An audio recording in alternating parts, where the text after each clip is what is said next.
સુરત શહેર traffic police દ્વારા વર્ષ દરમિયાન સૌથી ઓછા ફેલ એક્સિડન્ટ થાય છે તે માટે જાગૃતિના ભાગરૂપે વિવિધ કાર્યક્રમોનું માસ દરમિયાન આયોજન કરવામાં આવેલ છે। તે અંતર્ગત ટ્રાફિક જાગૃતિ અંગેનો કાર્યક્રમ પાલનપુર વિસ્તારમાં યોજવામાં આવ્યો હતો।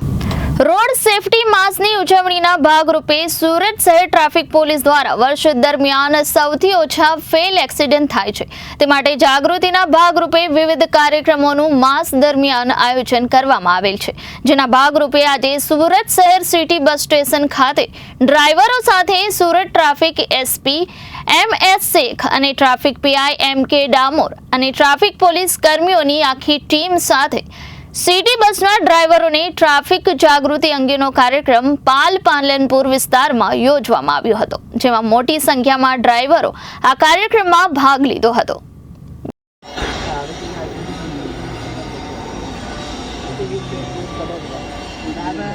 दूसरा एक चीज़ और है, मैं देखा अक्सर ड्राइवर के साथ होता है, मेरे साथ भी हुआ है कि हम लोग गाड़ी पीछे मतलब गाड़ी के अंदर कांच लगा हुआ है, ठीक है, और हमारे सीट के पीछे सब पैसेंजर खड़े रहते हैं। आप बहुत सारे पैसेंजर होते हैं कि जल्दी उतरते हैं और जल्दी चल जाते हैं। कुछ लोग होते हैं कि जब हम मतलब हमको तो बाहर का कांच केवल दिखता है कि कोई है तो नहीं, आ तो नहीं, रजा नहीं है ना, और पीछे जो है अंदर वाला कांच उसमें दिखता नहीं है। जब सब बैठे रहते हैं तो ही दिखता है कि कोई आ रहा है या नहीं आ रहा है। इसमें साथ किसी का पैर आ जाता है, किसी का हाथ आ जाता है, तो इसमें साथ ड्राइवर को सस्पेंड करते हैं, ब्लैकलिस्ट में डाल देते हैं और जो दंड जो करते हैं। ओवर क्राउड में तो नहीं बैठे तो आपको तो उसमें साहब हमको तो पीछे भी दिखता नहीं है, तो किस हिसाब से हम साहब उसको मतलब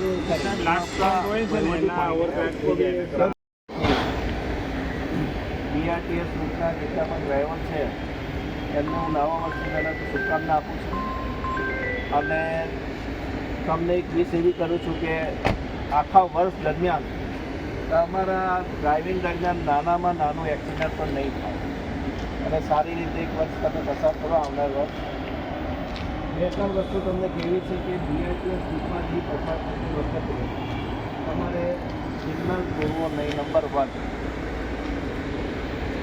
સિગ્નલ તમે જ્યારે પણ તોડશો તો અકસ્માત થવાના 100% ચાન્સ છે। તમારી જે સ્પીડની મર્યાદા છે એ સ્પીડમાં જ તમારે વાહન હંકારવાનું છે। તમારે ઝડપ રહે તો ગફલત ભરી રીતે કોઈ વાહન હંકારવાની જરૂર નથી। 1-2 મિનિટ તમે લેટ પહોંચશો એનાથી કોઈ ફરક પડવાનો નથી।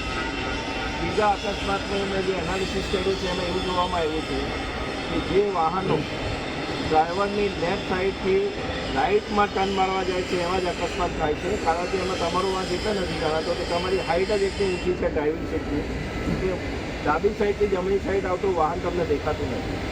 પણ એના માટે આપણે સાવચેતી રીતે પગલાં લઈ શકીએ છીએ। 4 રસ્તા પર અવશ્ય એવી ખાતરી કરવી કે કોઈ લેફ્ટથી રાઈટ તો આવતું નથી અને ત્યાં તમારું વાહન ધીરે રાખશો તો અવશ્ય તમે ત્યાંના જે પ્રોબ્લેમ છે એક્સિડન્ટને એમાં ઘટાડો કરવામાં મદદરૂપ થશો। એના ઉપરાંત ટ્રાફિકના જે નિયમો છે, લાઇસન્સ વિના વાહન ચલાવવું નહીં, એ તો BRTSના જે ઓફિસર સુપરવાઇઝરી ઓફિસર જોડે બી અમારી ચર્ચા થાય છે અને વેરિફિકેશન કરીને જ તમને વાહન સોંપે છે, એટલે એ સારી બાબત છે।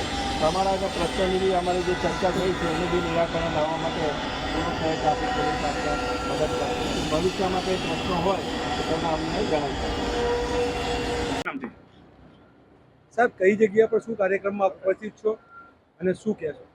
નેશનલ રોડ સેફટી મંથ 2025 અંતર્ગત સુરત શહેર ટ્રાફિક પોલીસ દ્વારા BRTS ડેપો પર આવીને BRTSના જે ડ્રાઈવરો છે એની સાથે અને એમના જે અધિકારી છે એમની સાથે એક સંવાદનું આયોજન કરવામાં આવેલ છે। આજે તેઓની સાથે ટ્રાફિકને લગતા જે કંઈ નિયમો છે એની એમને સમજ આપવામાં આવી છે। ખાસ કરીને BRTS રૂટ પરથી પસાર થતી વખતે રેડ સિગ્નલનો ભંગ ન થાય એની એમને સમજ કરવામાં આવી છે, તેમજ ટ્રાફિકના દરેક નિયમોનું પાલન કરવા પણ એમને સમજ કરવામાં આવી છે।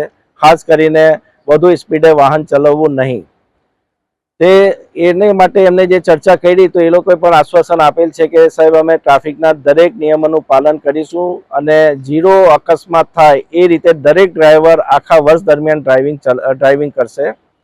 સાહેબ, આ વાત થઈ BRTSના ડ્રાઈવર અને એના માટેની જી અને સુરક્ષા માટેની, શહેરીજનોને શું સંદેશ આપો, ખાસ કરીને 2 વ્હીલરમાં? સુરત શહેરમાં ભારે વાહનોથી જે કંઈ અકસ્માત થાય છે એનો અમે જે અભ્યાસ કર્યો છે અને એની પેટર્ન જોઈ છે. એમાં ખાસ કરીને જ્યારે પણ ટુ વ્હીલર વાહન ચાલક કોઈ પણ ભારે વાહન ઇન્ક્લુડિંગ BRTS બસ, સિટી બસ કે બસ ડેપોની કોઈ બસ હોય એમાં ડાબી સાઈડથી જ્યારે જમણી સાઈડે વળાંક લે છે ત્યારે એ સંજોગોમાં ડ્રાઈવરની જે પોઝિશન છે એની જે સિટિંગ એરેન્જમેન્ટ છે એવી છે કે લેફ્ટ સાઈડથી રાઈટ સાઈડ જતું વાહન દેખાતું નથી, જેથી અકસ્માત થવાના 100% ચાન્સીસ રહે છે. Reporter Arvind Rathod, Janadesh news, Surat.